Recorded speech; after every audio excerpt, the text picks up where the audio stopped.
నేను ఇప్పుడు ఫంక్షన్స్కి వెళ్తా కదండి, నాకు కొంచెం ఎంబ్రాసింగ్ ఉంటుంది. వాళ్ళందరూ వచ్చి మీరు అన్నది చెప్తున్నారు కానీ నాకు అది గుర్తొస్తుంది అని అనుకుంటాను నేను. మేడం, మనము ఈ సమాజంలో మనం మంచివాడిగా నటించాలన్నా, మనం మంచి ముసుగులో ఒక గ్రడ్జిలు పెట్టుకొని చేయాలనుకున్నా నేచర్ ఎవరిని వదిలిపెట్టదు. అది శివాజీ అయినా, అంజలి గారైనా, లయ అయినా, ఎవరైనా సరే. ఇప్పటికి కూడా చెప్తున్నా, ముసుగులు వద్దు మనకి.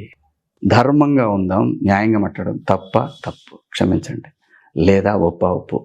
ఎవరో ఫోర్స్ చేస్తే, ఎవరో వచ్చి మాట్లాడుకుంటే ఏమిటవుద్ది? ఏమీ కాదు. నేచర్కి తను కరెక్ట్ చేస్తా అన్నిటినీ. ఇక్కడ నేను తప్ప, మీరు కరెక్టా, మీరు తప్ప, నేను కరెక్టా, ఇది కాదు. ఇక్కడ సృష్టికి, ఈ నేచర్కి ఏం కావాలో అది తను చేసుకుంటా వెళ్ళిపోద్ది.